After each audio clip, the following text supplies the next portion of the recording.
So I just left a really cool meeting with these really cool people, and I have some exciting stuff coming up in the next month, hopefully with them, in terms of doing more speaking and talking about tech. But what I wanted to come on here and say today was how and why I'm working on my personal brand. I hate how it sounds, but I want to talk about why I'm doing it. So I have been an internet girl personality for over 10 years, and a lot of my activity was pre-pandemic, and I think we've shifted into a different era. So there's like pre-pandemic content creators, personal brands, and then there's post-pandemic. After the pandemic, I kind of went quiet. I went quiet because I was jaded with social media and I just wanted to not be on here. And in my quietness, I was like, oh, what do I want to do with my life? What do I want to do business-wise? And I was like, I would really love to start buying small companies. I've always been passionate about assets, investing, and I was like, that'll be perfect. I can buy small companies and I never have to be on social media again, and I can just disappear off the face of the earth and I never have to be on social media again. So I started looking into it and meeting more people in that world. This was a few years ago. And every time I would meet someone, they would be like, oh, like I saw your Instagram, or I saw, your website and what you do, and like, it's cool that you want to buy small businesses, but tell me more about the social media stuff, because I really want to invest in my personal brand. And I remember thinking, like, why would you want to do that? Like, you already have a bunch of small companies. Like, you don't need social media, because in my mind, the reason why I got on social media was because social media was for people who needed to make money, not for people who had money. That's why I started, however long ago I started, more than 10 years at this point, because I was like, oh, I'm going to use this to make money. And once I made some money, I was like, I'm getting off. That's why I got off. So these men I was meeting, they have more than me, I'll tell you that. And they're like, yeah, I'm thinking about hiring a content team and I want to make content. I'm like, you want to make content? Like, you? And they're like, yeah. And the more I learned about the acquisition space, the more I saw this trend that was happening, that is happening in every industry. And here's what it is. The media diet has changed. We went from watching TV to like watching TV and social media to now it's just social media. And it's not just social media. It's like, before it was like only millennials do social media. But then time has passed and now millennials use it. Now Gen X uses it. Now Gen Z uses it. I mean, Gen Z was using it, but you get what I'm saying. Like, it's really expanded. And I think the biggest difference is Gen X using it. Now, what do I mean when I say using it? They are scrolling. My mom is scrolling. My dad is scrolling. They scroll. They go on Instagram. It's not even like they're just on Facebook anymore. They're literally on Instagram scrolling through Reel like or TikTok like feeds. Everyone's going through a feed right now. Whether the feed is on TikTok, whether the feed is on Instagram, whether the feed is on YouTube Shorts, your mama's on a feed. And it's probably, a bunch of junk content, but that's because that's what the internet has become. A bunch of junk content. It's not all junk, but you get what I'm saying. So people have stopped watching. I mean, there was a report that just came out that said that YouTube is trumping Netflix and Hulu, I think, combined. okay? Like the highly produced movies, Hollywood, all that stuff. This is why Hollywood is dying, because there's no money in the shit. Because the internet is just, you know, like Horowitz says, software is eating the world. Software is not just eating the world, but user-generated content is eating the entertainment world. So now everyone's media diet is this kind of vertical feed. And the vertical feed is where people are discovering people. So I was reading one of Robert Kiyosaki's books, the guy who wrote Rich Dad Poor Dad, and he talked about how, you know, he worked his ass off to get on this like Australia trip, and his wife called him up like, hey, you gotta cancel this Australia trip. I know you traveled 24 hours and 7 days and 7 nights to get there, but we just got a call that Oprah wants you on her show. This is in the 90s. And Kiyosaki's like, I don't know. Do I really need to go? I really was planning this trip. And his wife was like, no, you're going. So he travels another 24, 48 hours back to the States. He gets to Chicago and he's in the studio, and he can pick up the energy in the room of how hyped everyone is to be on Oprah and how much they love her, and she hasn't even come out yet. And he's like, he talks about how he sees these 2 chairs on the stage, and he's like, wow, I wonder who's gonna sit in that chair. And like, he was still comprehending that he was about to sit in front of this audience, because it was all just like so surreal. So then he does the interview, and I guess at the end of the show, Oprah says, you know, congratulations, I just sold you 1 million books. And he did the math, and he realized his book, he makes like $5 off of each book, and he realized he made $5 million overnight by being on Oprah. Why am I sharing this story? Because these vertical reels, as of right now, who knows how it's going to change, but as of right now, these vertical reels, vertical videos are today's equivalent of saying yes to Oprah in the 90s, because of the amount of exposure it can give you to a modern day consumer. Modern day consumers used to watch TV, now modern day consumers watch vertical videos on YouTube, TikTok, Instagram, blah, blah, blah, LinkedIn. That's why everybody and their mama is doing these videos. I talked about this way back in the day. I was talking about how the informal, less produced content performs the best always. It always just has on social media. That's why Vine worked. That's why TikTok worked. That's why Snap worked, because they were the antithesis of Hollywood. It was just regular people capturing regular moments of life. And so bringing this all back to why I got into buying companies,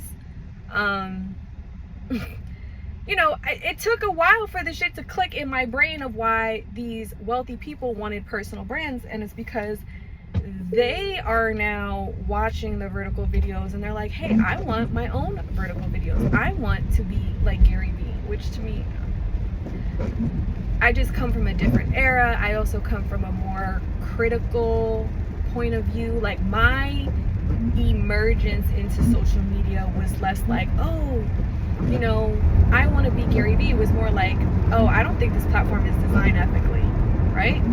Like, I was critiquing it as opposed to taking it in as a consumer and looking at it as just as an opportunity for marketing. I saw it as an opportunity for marketing. That was the original way I saw it. But again, I was just too early. That's one of my things in my life, and always has been that way. When I got into social media, I was on Twitter in high school, right? And my first business was freelancing and telling companies, hey, you should set up a Twitter account. You should set up a Facebook account. This is honestly before Instagram came out. When Instagram came out, I was telling everyone, you should get on Instagram. You should get on Instagram. When Snapchat came out, I was like, you should get on Snapchat. And everybody's like, I don't want to. Everyone wants to get on the app when it first comes out. I'm like, you should get on it because you're gonna be able to get more exposure. Businesses couldn't comprehend that shit. They couldn't comprehend that in 2013. When I started Boss Babe, I don't think Target had an Instagram. I don't think the biggest companies in the world, they didn't even have Instagrams, because everybody was still catching up. Cardi B had an Instagram. You know what I'm saying? Cardi B was on Instagram. She was a part of that wave. But a lot of big companies didn't understand. One of the stories I'll never forget, and I tell this story a lot, is that when I was like coming out as an entrepreneur at 21, which is like the scariest thing you could do, is like telling the grown-ups in your life, like, yeah, I want to start a business. And they're like, you know, oh my God, that's so risky. Why would you do that? Not only was it risky, but they're like, well, what kind of business do you want to start? And I'm like, well, I think I want to help people market their businesses on social media. And one of my like mentors at the time, who I really look up to, totally shitted on me. He was like, really? You really think people are gonna pay for that? You really think people are gonna make money for that? Like, or pay you money for that? And it's just like, it's such an important lesson, especially when it comes to tech, is some people might look at you like you are crazy. The fun thing about tech is all the old articles and all the old newspaper ads and old news clippings of, oh, the internet is a flop, or like the iPhone is a flop. Like, people just, mainstream society doesn't really see the penetration and entry point for technology. And so if you do, you're going to be told things like, you really think that's gonna make money, and you really think that's a good idea? And so that's one of my favorite stories, because it's a lesson in sometimes you know what the fuck you're talking about, even when other people think you don't. So I say all that to say, I saw the power of social media for marketing. And then by the time everyone saw the power of social media for marketing, I was like, yo, this is designed like shit. Like, yo, like, millennials can't look at each other in the eyes anymore. Like, yo, the social fabric is falling apart, and maybe we should do something about it before we let the technology take. It's too late. It's too late. So then that conversation started to happen. Oh, well, the Social Dilemma documentary comes out, and now people are starting to be like, yeah, these phones are really gotten out of hand. The social media has really gotten out of hand. And now we have all this supporting data that's saying like, oh, well, actually Instagram makes little girls have anxiety disorders, and suicide rates are higher, and all this dark ass stuff that I didn't feel it took a rocket scientist to figure out, but whatever. I have stuff on my channel about how the research lag between social technology and social technology research is too vast to afford. That is literally the name of the video. Anyway. There were waves of mainstream culture picking up on the fact that these are marketing channels that can be used to promote yourself, to create channels of interest for yourself. And that first wave was 2010 to 2020. And I was a part of that first wave. And I was jaded, and I was like, I even was naive enough to think, well, I can leave. I can get off this internet, and I can make my money off the internet, and I don't have to be here. But the world changed within that 10-year period where I can't get off in the same way, because now all the worlds that used to operate off of social media, now all those worlds are officially on social media. Albeit some of them are not as advanced, but the point is, every industry has identified that. I don't care if it's LinkedIn, YouTube, every industry has identified that the internet and social media has tools of exposure that can be used to market yourself and your business and bring you more eyeballs and interest to your particular offer. Whatever it is you're selling, whether it's music, whether it's farming tools, whether it's cars, whether it's your opinions, this is what the world watches. This is the media diet of the world. So I was like, fuck.